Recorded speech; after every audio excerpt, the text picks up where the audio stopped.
What's this? A letter for me.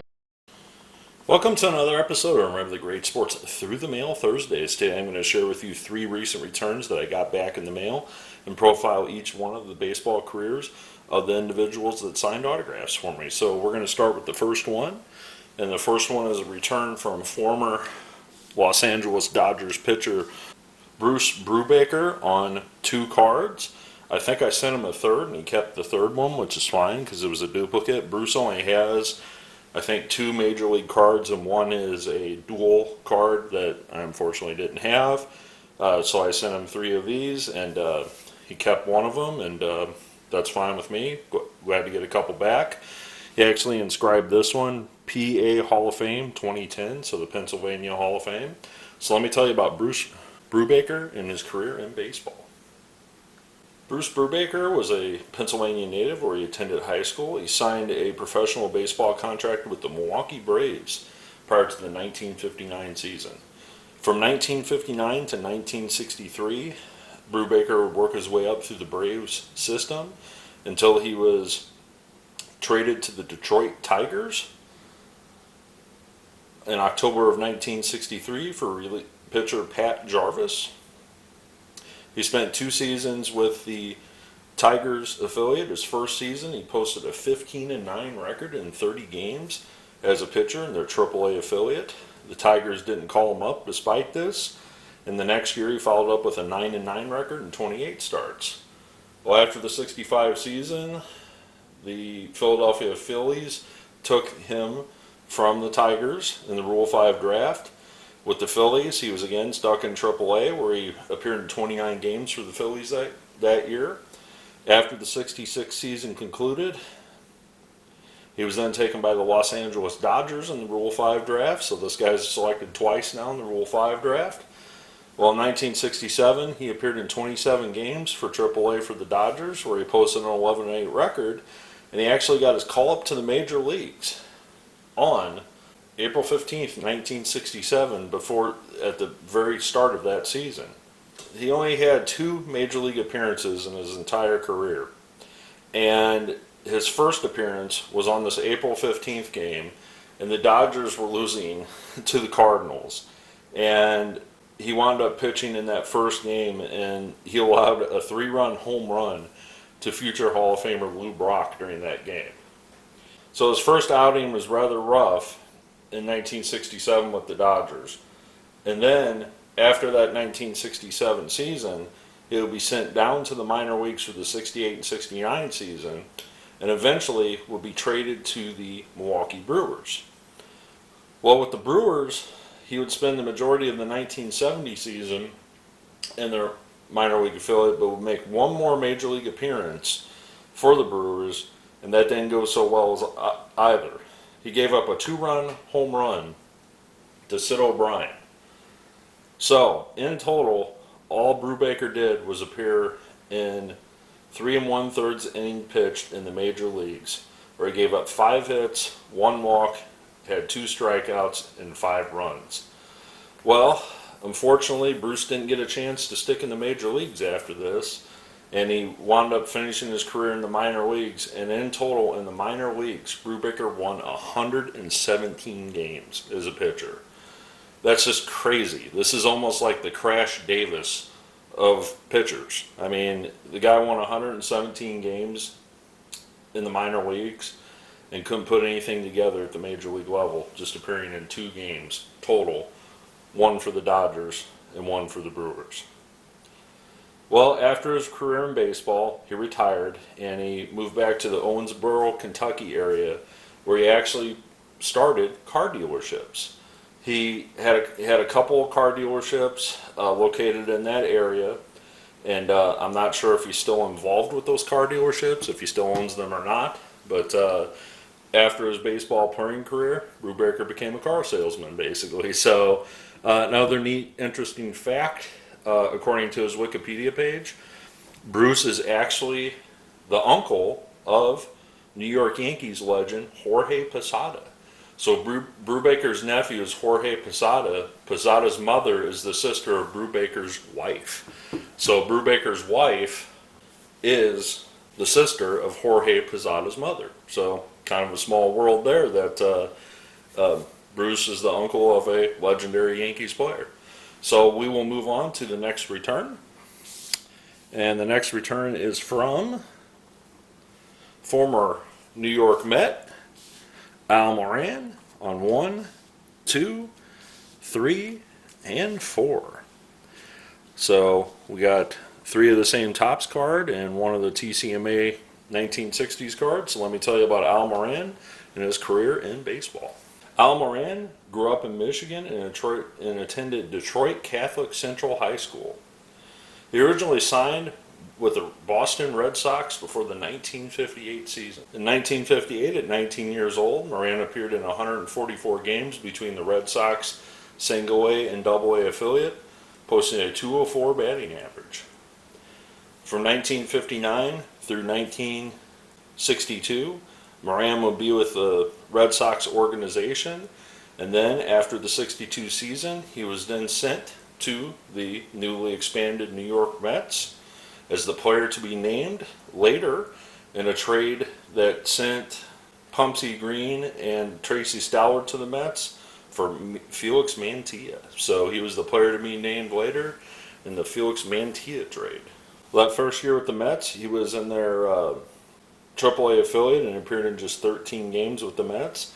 However, he got to make his major league debut on April 9th, 1963, at just 24 years old.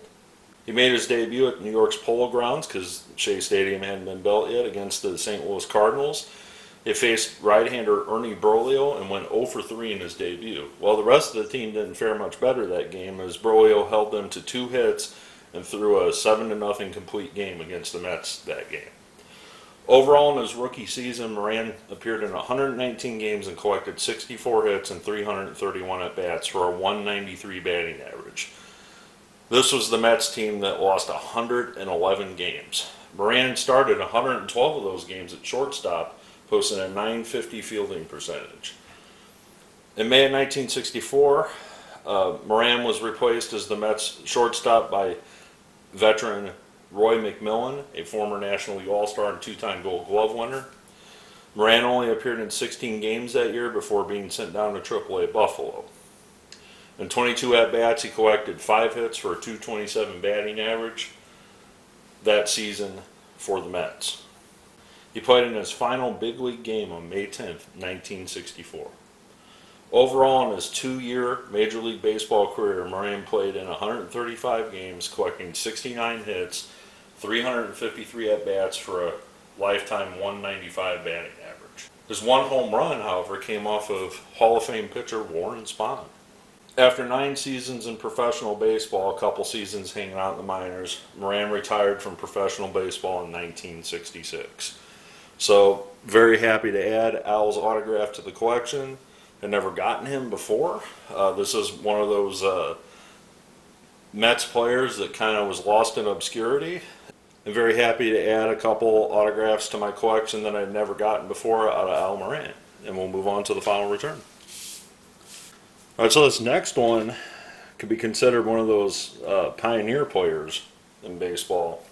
And I am talking about Cuban-born Orlando Pena on 3 of 3. One is a Tiger, one is an A, and one is a Baltimore Oriole on the all-time Orioles card. So let me tell you about Orlando Pena and his career in baseball.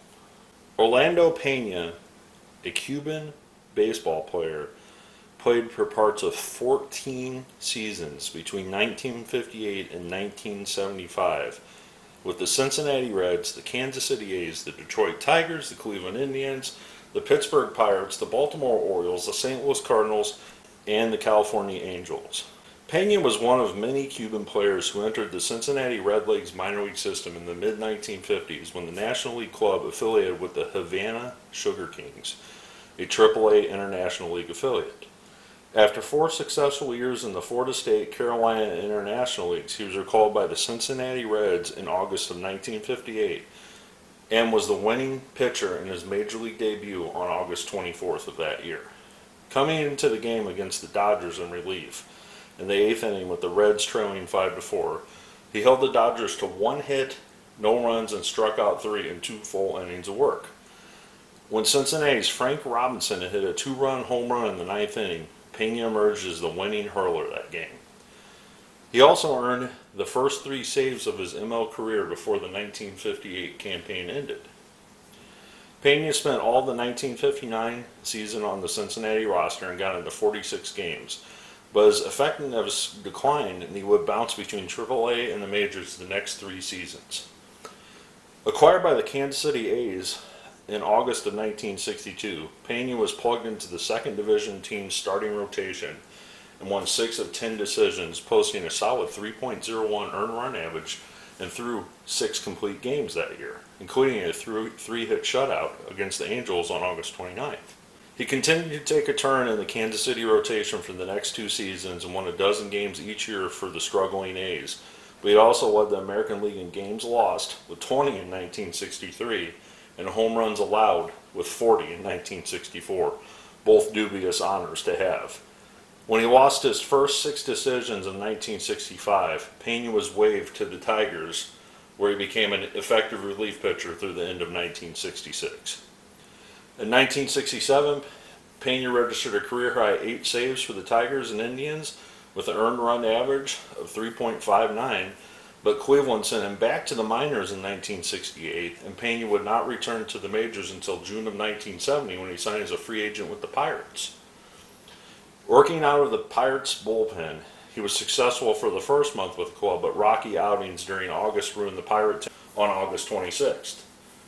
This 37-year-old Pena was not ready to retire.